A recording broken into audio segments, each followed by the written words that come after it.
Buenos días, nos encontramos en el Parque Explora, exactamente en la zona inundable que tiene el Parque Explora, el acuario, para realizar una de las tantas conversaciones que nosotros como amigos hemos mantenido durante más de 20 años en nuestros viajes, en nuestras travesías por el río Amazonas. Quiero presentar a mis compañeros de viaje: Elvis Cueva Márquez, guía turístico profesional, ambientalista, fotógrafo, observador de pájaros, actor de teatro, quien ha sido nuestro compañero y quien nos ha abierto las puertas a esta travesía y a muchas travesías que hemos tenido en los últimos años. Rafael Andrade, médico, y yo, Carlos Gutiérrez, médico. Nos conocimos en la Medicatura Rural en 1980 y desde esa época hemos estado vinculados al Amazonas en proyectos de conservación y preservación. Para comenzar esta travesía en este espacio tan bello como es esta selva inundable, quiero hacer una breve llamado a la entrevista que le hicieron a Chico Buarque, músico brasilero, recientemente, sobre qué pensaba sobre la internacionalización de la Amazonía, como brasilero y como intelectual. Como brasilero, obviamente, él dijo que no estaba de acuerdo con que la Amazonía se internacionalizara. Como intelectual, le preocupaba la degradación del medio ambiente de la Amazonía. Y puso esta serie de comparaciones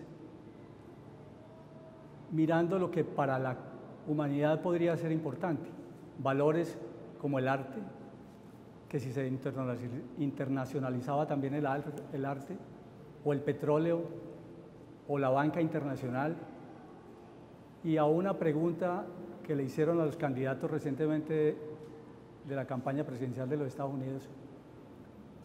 Ellos respondieron que podrían cambiar la deuda de los países que pertenecen a la cuenca amazónica por la reserva forestal de la Amazonía. Esto lo que nos hace ver es la forma como los países industrializados siempre han concebido la Amazonía. La miran por partes, la miran desde el punto de vista de lo que es valioso para la industria, para el comercio, lo que tiene ese valor que buscan los países desarrollados. No es una visión integral de lo que es la Amazonía. Por eso queremos en esta disertación plantear nuestro punto de vista, y quisiera preguntarle a Elvis, ¿qué es Elvis siendo natural del Amazonas, habiendo nacido en Leticia, habiendo vivido y desarrollado toda tu vida allí? ¿Qué es el Amazonas para ti? Para mí el Amazonas es todo, es la vida, es la esencia, es lo que articula la vida misma. En síntesis, para mí es el refugio de la ecología mundial. Con lo que acabas de decir de Chico Buarque, es algo paralelo en ese sentido, que si nosotros no cuidamos lo que es parte de esa gran cuenca amazónica, ese gran río majestuoso como es el gran río Amazonas, lo que provee para la humanidad, no solo como agua dulce, que es la quinta parte de agua dulce en el planeta, sino el oxígeno. Eso es lo que nos pone a pensar, y precisamente este sueño que hemos tenido y lo hemos hecho realidad es tratar de vincular más personas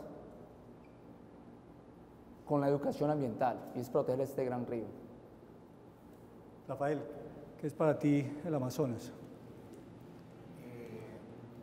Bueno, primero para mí ha sido un espacio enorme de aprendizaje. Entonces, asimilo el Amazonas como una gran enciclopedia de vida que ha sido escrita a través de los años por todos sus habitantes, incluyendo obviamente el ser humano cuando llegó a la Amazonía. Ha sido escrito en un lenguaje agreste, un lenguaje armónico, un lenguaje dulce, que desafortunadamente en los últimos 500 años hemos ido desgarrando en una forma despiadada, hemos ido arrancando párrafos, hemos ido arrancando hojas, hemos ido arrancando capítulos y hoy tratamos de entender. En este proceso de entendimiento, uno de los temas que vamos a tocar mucho hoy es quién o quiénes en la selva nos pueden descifrar esa enciclopedia que ha sido escrita. Y sin lugar a dudas nos centramos y encontramos que los ancianos de las comunidades que han vivido en la selva durante todos estos años tienen en gran parte la posibilidad de descifrar para nosotros todos estos enigmas que comprende. Lo triste es que todos los días muere un anciano y que ese gran conocimiento que ha sido muy importante en el desarrollo en todos los sentidos de la vida del mundo actual no se está transmitiendo, no se está continuando a las generaciones incluyendo la nuestra y las generaciones venideras.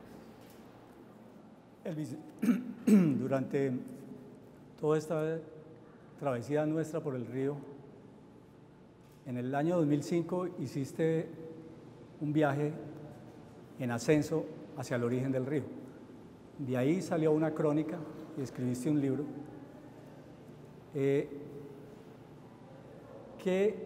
¿Cuál fue el origen de este libro? ¿Qué te llevó a escribir este libro? A ver, yo trabajé 12 años en teatro como actor. Hice algunos libretos también para el teatro y montamos una obra de teatro. Teníamos un grupo que se llama el TEAMA, Teatro Experimental del Amazonas. La Universidad Nacional había invitado a mi hermano, que era el director del grupo, para participar en el segundo Foro Social Panamazónico en Belén do Pará. El objetivo primordial era estar en contra del ALCA, Área de Libre Comercio de las Américas, porque es lo que se ha hablado y es el tema a diario sobre lo que es la globalización. Para las compañías, para las personas que tienen intereses económicos, es importante involucrar a todas las sociedades en este planeta. Pero lo que la gente se olvida es que a nivel regional o local el concepto de nuestra vida es diferente, no es con el afán, con el correr, con el que acumular riquezas. La riqueza está ahí, uno la utiliza, es a su momento, a su medida, de acuerdo a la necesidad.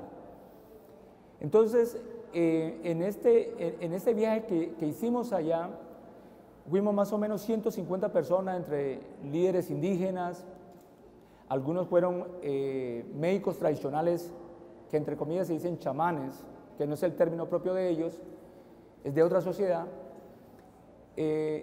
Fuimos en ese viaje y aprendimos muchas cosas, interactuamos y hablamos de lo que es el futuro del Amazonas, que es este presente.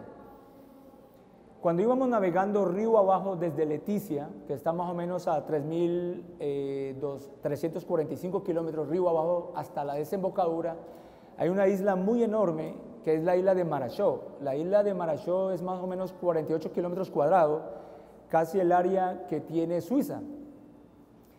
Pues cuando fuimos bordeando, navegando por esta isla, nos sorprende unos niños muy avesados, corajudos, lo diría así, en unas canoas se abalanzaron en dirección a nuestro barco y simultáneamente otros barcos a diario pasan, barcos de comerciantes, algunos cruceros, grupos de turistas. Entonces estos muchachos, 2 o 3 o un grupo familiar van en la canoa y dentro de la canoa llevan algunos productos que les da la madre tierra, alimento. Llevan algunos frutos como palmito, que es de la palma del azaí, venden el azaí, llevan chontaduro, llevan camarón ya salado para vender. Entonces, el primer muchacho, lo que me sorprendió es que coge un gancho de hierro, sujeto al barco a través de una cuerda, lo lanza al barco y como en una especie de pirata, engancha y él comienza primero a escalar, mientras el otro en la popa trata de maniobrar la canoa en una posición que él pueda fácilmente encaramarse al barco, subir, luego él ata la canoa, luego sube el segundo y luego los dos izan la canoa. Al llegar a la parte superior ellos comienzan a deambular por los pasillos para vender productos. Yo no pude ser testigo de la desgracia, que la desgracia de estos niños es la desgracia mundial cuando no prestamos atención a los niños. Resulta que lo que supe en ese viaje es que algunos niños se caen, pierden la habilidad y las propelas, las hélices de estas máquinas los absorben, los mutilan y eso me dio tristeza. Yo no tenía mi familia, no tenía mis hijos, entonces yo pensaba, ¿qué será el futuro de mis hijos algún día? En vez que estén en el colegio, se estén educando, estén con sus padres, están como comerciantes. Y esta gente que deambula por este río no tiene como el respeto a la cultura del agua, a esta gente que siempre ha vivido. Entonces pasan y no les importa quién está en el camino, lo atropellan, porque esto pasa. Y hay muchachos que los manipulan dentro de esos barcos. Después de ese viaje, retorno a Leticia, que duró más o menos un mes. Después consultando libros, que es mi pasión, todo lo que tenga que ver con el concepto amazónico, devorando libros en la Biblioteca del Banco de la República en Leticia, encuentro un libro que se llama El Amazonas nace en el cielo. El que escribe es un rumano, Pedro Pupescu. Él tomó los datos en un viaje, también en un recreo, en estos viajes como crucero, con Loren McIntyre, un americano explorador, fotógrafo que perteneció a la sociedad de la National Geographic. Él le comentó como la crónica de su viaje al nacimiento del río Amazonas, a la Pumismi, que significa el señor de las alturas, o el dueño de las alturas. Entonces yo al leer la aventura, todos esos episodios, la dificultad para llegar allá, en un momento me detuve y dije, oiga, ¿cómo será que este señor viene tan de lejos? Yo que vivo acá, aquí en nuestro propio suelo, ¿cómo es que no tenemos curiosidad? ¿Cómo es que nosotros estando acá no conocemos más allá de lo que es lo nuestro? ¿Por qué tienen que ser estas compañías, estas empresas que lideren expediciones? ¿Por qué nosotros no lo podemos hacer? Si no tenemos recursos, al menos tenemos voluntad. Y tenemos el coraje, como cuando vi a esos niños. Por eso la crónica de mi libro habla sobre, es un homenaje a la osadía y el coraje de estos niños, que nos está diciendo que hay un problema, pero ese problema nosotros no lo hemos visto o nos hacemos la vista gorda. Entonces eso me motivó a generar una expedición y ahí surge el proyecto de los niños de Brazo de Hierro. Sumado y como ese hilo conductor de esa experiencia triste de estos niños y la expedición de este señor, yo dije, no, voy a subir a los Andes para ver cómo es la vida donde se origina este gran río. Sobre ese punto te quería preguntar. Leticia está a 80 metros sobre el nivel del mar. Subiste a 5.700 metros sin preparación física, solamente lo que ya tenías acumulado.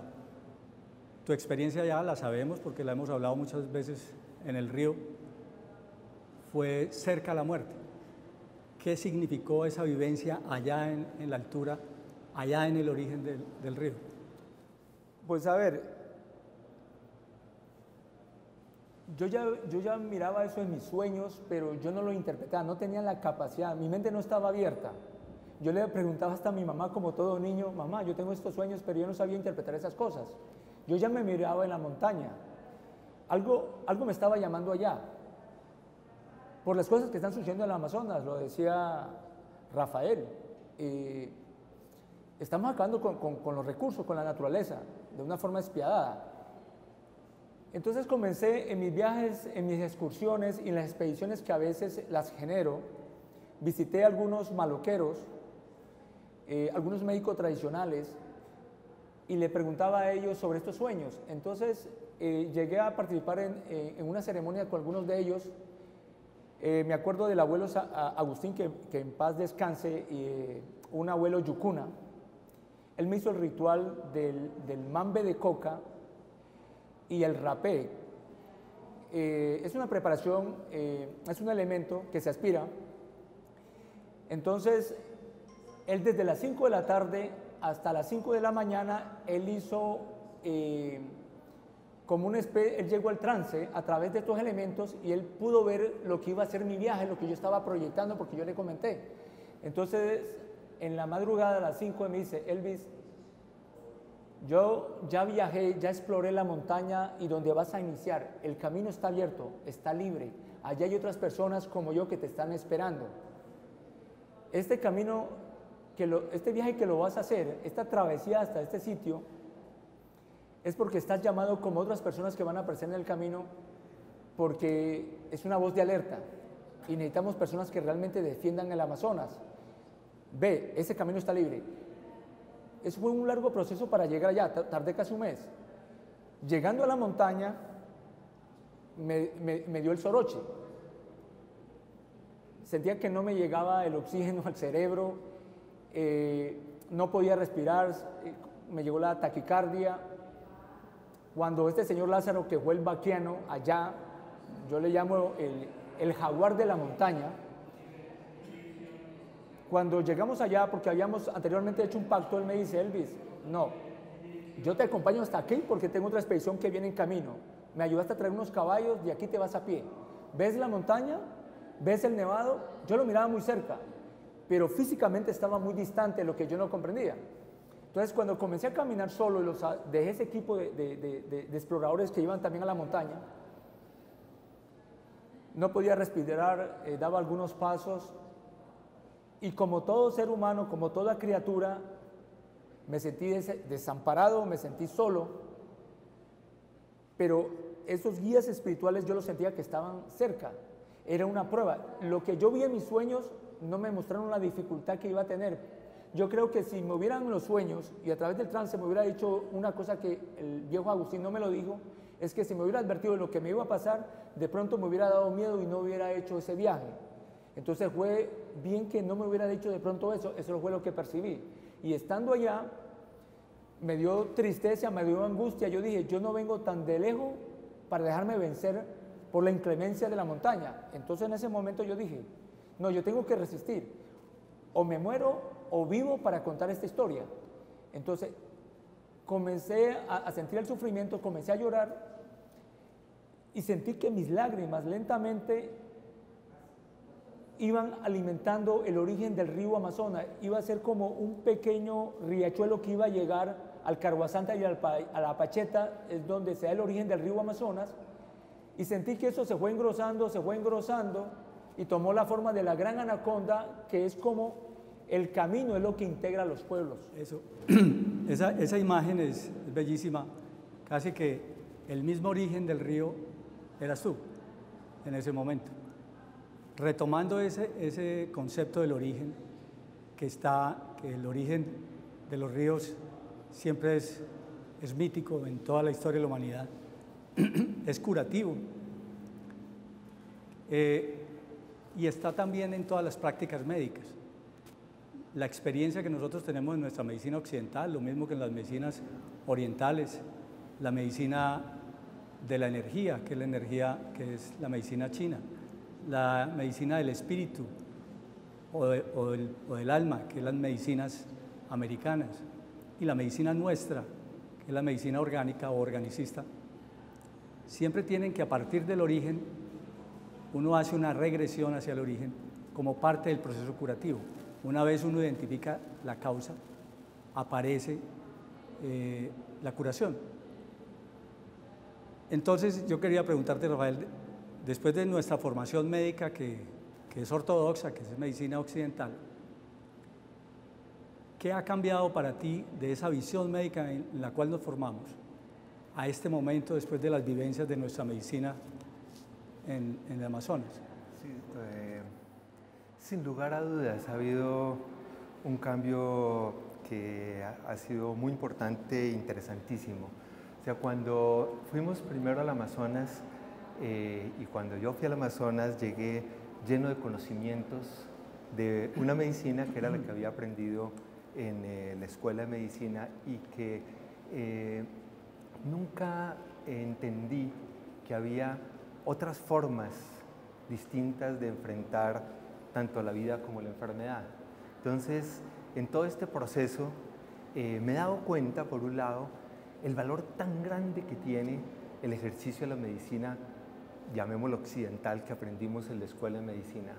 He visto en todos estos años que jugamos un papel importantísimo en los procesos curativos de muchas enfermedades. Lo que me ha abierto los ojos en estas vivencias en el Amazonas es que definitivamente tenemos que aceptar que no es la única forma de aproximar los procesos curativos en las enfermedades o de participar en los procesos curativos, porque hay un gran conocimiento que también aporta y que hemos tenido que con humildad reconocer que cuando fui las primeras veces al Amazonas fui muy agresivo en ese sentido, capaz de ignorar porque no conocía esas formas de, digamos, de aproximar a la vida y la enfermedad. Con el tiempo me he dado cuenta también que en muchas de las enfermedades hemos ido entendiendo que a nivel de medicina occidental, yo trabajo mucho en la parte que tiene que ver con cáncer, en que no es solamente necesaria las anomalías en una célula para que se produzca todo el proceso y se desarrolle la enfermedad, sino es muy importante la participación del ambiente. Y esa participación del ambiente hoy es la razón de ser de muchas de las terapias biológicas dirigidas de la medicina personalizada. Pero si miramos también en el ejercicio de nuestra medicina y cuando vemos la interacción con los ancianos, con los conocedores, ellos desde hace mucho tiempo han entendido que los procesos de las enfermedades participa no solamente el individuo, sino todo el ambiente que le rodea, como todo un contexto. O sea que la enfermedad no es solamente propia de cada persona, sino son muchos elementos que de alguna forma se desbalancean y que hacen que el individuo sufra la enfermedad. Y ahí es donde en todos estos años he visto que la gran riqueza del entendimiento de la vida y la enfermedad que nos han mostrado los ancianos con quienes hemos conversado tantas veces. Carlos, perdón, a mí me salta la pregunta y se la hago con respecto a lo que dice Rafael, y lo hayamos hablado en esos múltiples viajes en barco por este gran río de Leticia hasta Tacuary, Puerto Nariño, a todas estas comunidades, y es que la gente tiene otra idea de lo que es la medicina. A veces la gente dice, no voy a recurrir a un médico tradicional, y él me dice, no, con ciertas plantas combinadas se cura de una forma y de la otra. Entonces creemos que es como coger el café con leche, remover y tomarnos y ya nos curamos. Pero la contraparte es que lo que cura es esas vibraciones, esa energía, el ícaro, el canto, va acompañado de la planta. Tiene sus propiedades químicas, pero algo así me habías comentado, que cuando estás en las salas de cirugía es como ir jugando con los sonidos, así como lo hace el médico tradicional en las comunidades. Pues digamos, para mí también ha sido renovar mi concepción de enfermedad en todos estos años. Ahora nombraba, digamos, de los tipos de medicinas que nosotros tenemos, está la medicina de la energía, que es la medicina, digamos, china, la medicina del alma o del espíritu, que recupera, digamos, las medicinas tradicionales, la tibetana y las medicinas americanas, y la medicina organicista, que es la nuestra. Pero esencialmente lo que yo he vivido y he descubierto es que en el proceso de curar, cuando uno entiende que ha curado, y es una relación médico-paciente, o sea, se debe entender entre los dos, es cuando uno logra, como médico, ingresar, digamos, a esos arquetipos, a esas vivencias primarias, por decirlo, espirituales, de la otra persona. los elementos que utilizamos tecnológicos, por ejemplo en la selva, las plantas, los rezos, en nuestra medicina, toda la tecnología que tenemos para llegar a un diagnóstico son elementos técnicos para llegar al diagnóstico, pero la curación se da en esa cosa íntima que tiene cada ser humano y que uno percibe como médico cuando llega allá. Ese es el acto curativo que hemos plasmado, que lo hemos vivido, que para mí es el gran descubrimiento. Que habrá muchas formas de denominar esto, a veces en forma peyorativa cuando hablan del concepto mágico, mirado desde aquí, pero la vivencia, la síntesis a la cual yo he podido llegar es eso, poder ingresar a esa profundidad de la otra persona. Siguiendo con nuestra conversación en el río, pues porque estas conversaciones las hemos tenido durante años. Queremos seguir reproduciendo muchos de los temas que hemos tenido y hemos escogido. Hay un punto fundamental cuando hablamos del río, o cuando hablamos de la selva, o cuando hablamos de la etnia, o de las etnias. Es que la tendencia es a tomarlo desarticulado. Lo que nosotros hemos aprendido es que es una unidad que nos la han enseñado los ancianos allá, que se llama hombre selva. Yo quería preguntarte, Elvis, que nos expliques más esta relación de este concepto que hemos aprendido. Sí, yo considero que todo está integrado, nada está separado, todo está agrupado. Es como hablar de las disciplinas, las diferentes disciplinas del conocimiento, sea de Occidente o sea de estas comunidades allí en la selva. Ellos perciben las cosas de una forma diferente. Es como un ejemplo, cuando yo estoy con mis turistas, hasta con los observadores de aves, uno no puede entrar a la selva a caminar con el capricho que uno trae. Uno no puede entrar a presionar algo que ya está construido. La selva o ese río tiene más historia que nosotros somos muy nuevos. Entonces uno no puede entrar a proponer o entrar con prejuicios para entender o interpretar la selva. Entonces yo le digo a ellos, si la mente suya es abierta, la selva le va a mostrar lo que él tiene, toda esa magia, todos esos misterios, pero no es cuando uno quiera, es como la fotografía. El animal, el ave, no está apareciendo, bueno, yo quiero que me tome la foto, no. Él está en su forma de vida porque ese río, esa selva tiene estaciones como la de verano y de invierno, y en la época de aguas altas, las partes de las aguas bajas. Uno ve en esta parte que recrea este ambiente, esto es casi como lo que nuestros ojos no pueden ver, del que no tiene la mente preparada para conocer lo que es el río, porque no está entrenado. El color del agua tiene una turbidez. Me acuerdo que un pasajero hasta me decía, Elvis, tanta agua y no poder aprovecharla, porque tiene sus amenazas cuando uno no la conoce. Suponer una piraña, que una anguila eléctrica y otros animales.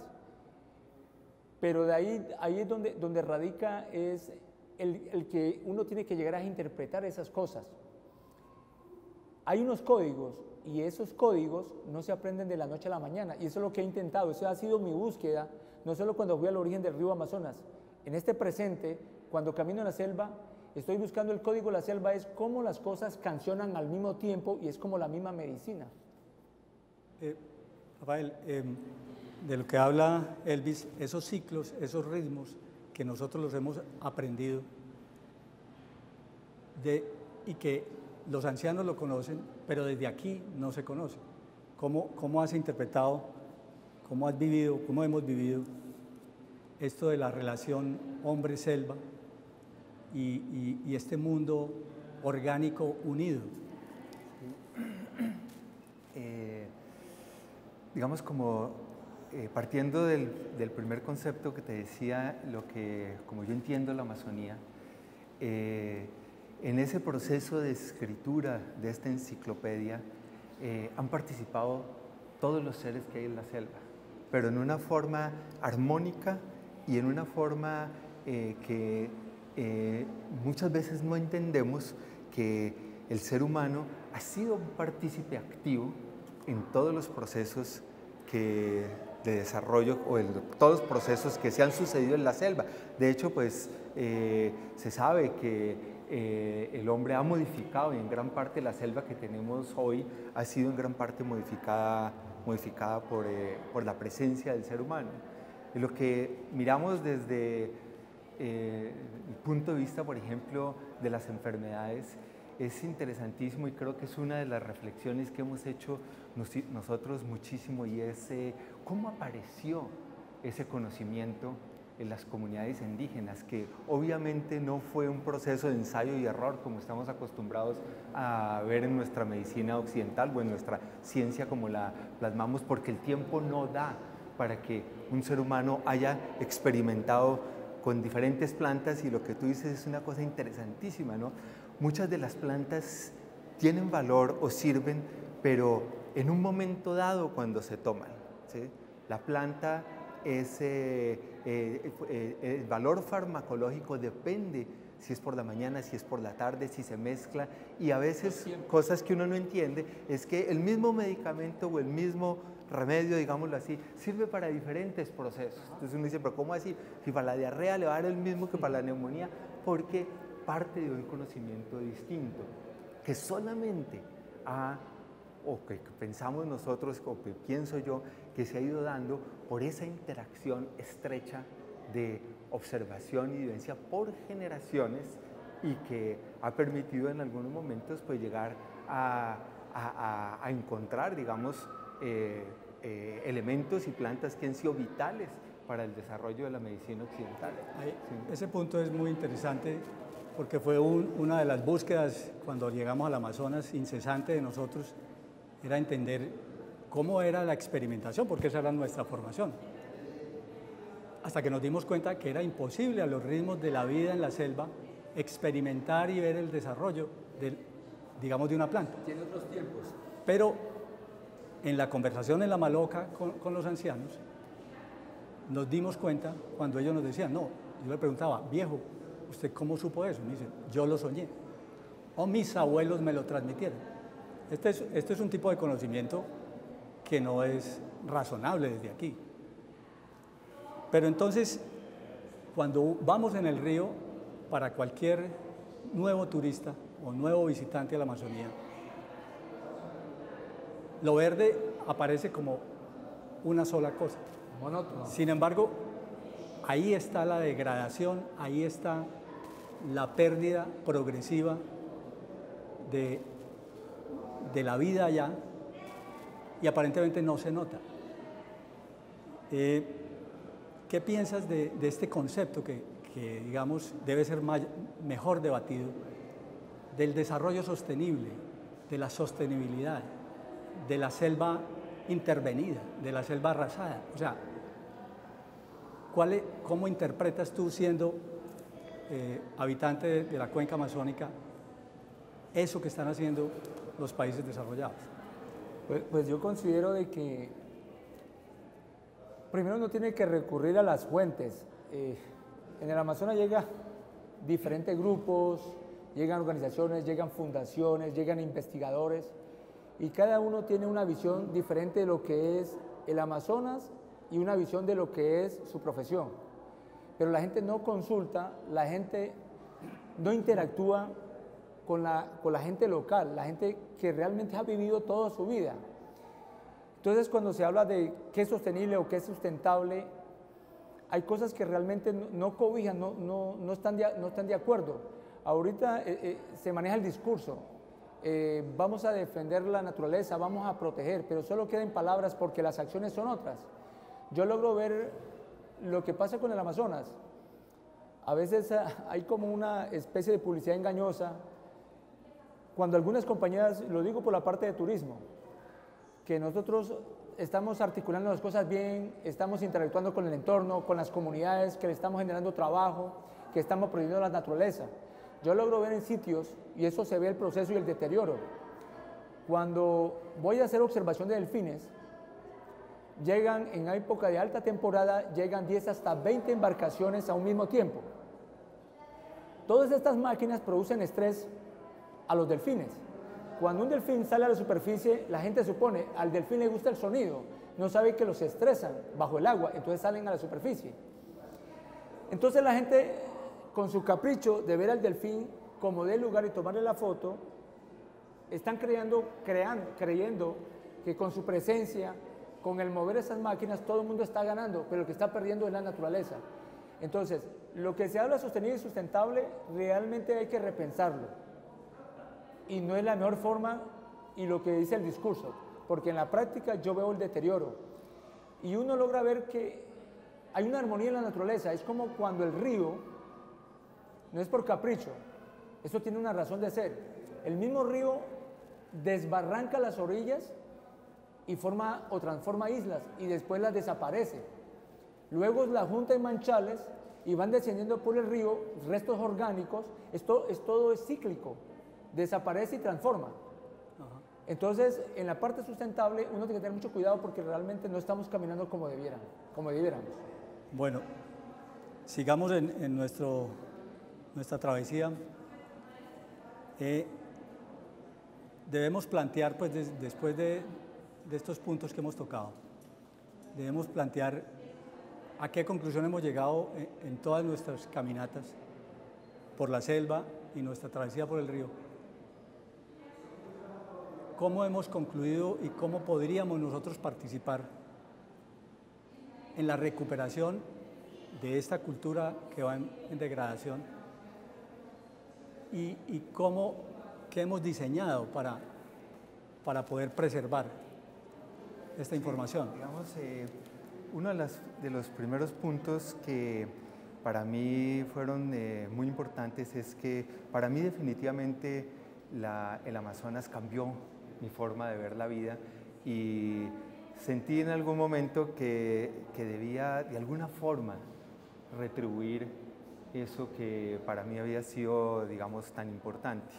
Después de muchos viajes que creo que el común denominador de todas estas idas al Amazonas ha sido la observación, hemos ido entendiendo y hablando de lo que mencionaba anteriormente de esa enciclopedia de la vida, que hay una ruptura en la transmisión del conocimiento entre los ancianos, que son las personas que recibieron de primera mano el conocimiento y que han venido recibiendo de primera mano durante muchos años, y en este momento los niños. Uno de los planteamientos o digamos de las preguntas que nos hemos hecho y que han sido casi que el motivo de nuestras visitas en los últimos años es cómo buscamos estrategias en las cuales podamos articular de nuevo estas rupturas de la transmisión del conocimiento. Hemos hecho algunas experiencias en huertas de plantas medicinales, talleres, cartillas, pero ahorita nos damos cuenta y que es lo que estamos buscando en este momento, poder facilitar un espacio en el cual podamos tener un intercambio cultural entre todas las culturas, incluyéndonos a nuestra cultura, y que podamos generarle a los niños, podamos generarle a los niños y a los abuelos la posibilidad de reencontrarse entre ellos. Yo creo que ese ha sido el motivo de la razón de los últimos, visitas, es buscar estrategias en las cuales podamos retomar esa ruptura. Esa estrategia, digamos, la hemos concentrado en el concepto de maloca. La maloca tradicional tiene una función. Explícanos, Elvis, ¿qué es la maloca? ¿Qué es la maloca tradicional? A ver, la maloca, en el concepto de la mayoría de las comunidades indígenas, es como el centro del universo, que está rodeado por agua. Hay una interdependencia entre el gran río Amazonas y la maloca. La maloca es como la síntesis, es como el resumen de todo lo que está alrededor, la naturaleza. Es como cuando uno ve la construcción de una maloca, es muy sólido los amarres de los estantillos, de la cumbrera, de las vigas, así como está constituido, y esos cimientos son muy sólidos. Eso es lo que representa la palabra, la memoria, que no podemos dejarla perder, Por eso es que esa gran casa del conocimiento es donde a diario la gente, las familias se congregan y comienzan a hablar. Es como, yo te entrego mi palabra, ahora entrégame tu palabra, yo escucho. Eso es lo que enriquece. Sin quitar el arte de la escritura, la poesía y todo lo que encierra lo que transcribimos, la tradición oral tiene otra forma, y es que hay una libertad de expresión. Y se va enriqueciendo cada día, porque es que, como alguien decía, la letra mata y el espíritu vivifica.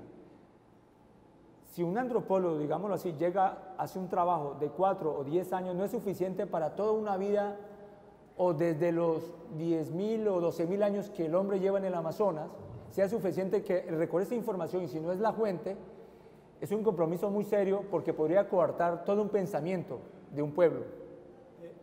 Aprovechando, digamos, la palabra en la Maloca, sabemos que hay culturas del agua y culturas de la selva. Correcto. Las culturas de la selva tienen unos mediadores de la palabra, que son la coca del ambil. Si nos explicas rápido qué significan la coca y el ambil dentro de la Maloca y en la tradición oral. Es que si no hay coca y no hay ambil, que es un derivado del tabaco, no hay palabra, está vacío, está en silencio, no hay memoria. Porque lo que hace esto es agudizar los sentidos, y es una forma social. ¿Qué tengo para ofrecerte? Es esto, no es comer, no es solo llegar al paladar, probar qué sabor tiene, si es salado o no es salado. Cuando la gente mambea o chupa el ambil, hay una conexión telepática. Es otra forma, otro tipo de lenguaje. Son unos códigos que uno lo descubre a medida que se comparte. La coca y el ambil son los elementos de poder, como hablar del yagé, hablar de otras plantas mal llamadas psicotrópicas. De hecho, ustedes son investigadores, pero el concepto mío, algo es alucinógeno, es cuando uno no sabe qué pasa con el entorno alrededor. Yo he tenido la experiencia, y la verdad que yo sé qué es lo que pasa en el entorno. Lo que ayuda es agudizar los sentidos y recoger esas palabras guardadas del pasado y transmitirlas en el presente. Cuando yo utilizo eso y veo las comunidades se integran mucho más en vez de dividir. Es que la gente está confundido que la coca es cocaína. La cocaína es uno de los alcaloides, porque ellos no tienen problemas intertribales o familiares, porque saben el manejo. Ellos tienen su raíz, ellos conocen el origen. Por eso es que un abuelo me decía, no toques lo que tú no sabes y que no te hayas iniciado, porque eso todo tiene un proceso de iniciación. Rafael, ¿cuál ha sido tu experiencia, que es también la mía, con el mambe y con el ambil? Un poco lo que dice. Yo creo que gran parte de la apertura que hemos podido tener en estos últimos años hacia el conocimiento, sin lugar a dudas, ha estado mediado por esta posibilidad que nos han dado los abuelos de tener estas herramientas del conocimiento, esas herramientas yo siento que hoy veo la vida de una forma distinta como la veía antes. Hoy veo la enfermedad de una forma distinta como la veía antes. ¿Quién ha contribuido? Muchas cosas, ¿no? Mi familia, mis hijos, todas las cosas, las vivencias en la selva, las idas a la selva, pero sin lugar a dudas creo que también este mediador ha sido importante. Yo sí quería puntualizar un poco más sobre el clorhidrato de cocaína. Es un alcaloide. La hoja de coca tiene hasta 12 alcaloides que han logrado sintetizar. Cuando se mambea, en una cucharada de mambe hay 0.02 miligramos de clorhidrato de cocaína, mientras en una aspirada de cocaína hay hasta 2 miligramos. O sea, y los efectos, digamos, del mambe, lo que queda de clorhidrato de cocaína se inactiva en el estómago. Estas son situaciones de la bioquímica. Pero es como para que el público entienda que es muy diferente la cocaína a la hoja de coca. Mientras la cocaína es disociadora y creadora de todos estos problemas que tenemos, la coca tradicional, mítica, reúne, integra a los pueblos y es el sustento del conocimiento, el sustento de la palabra, que es la base del conocimiento de estas comunidades.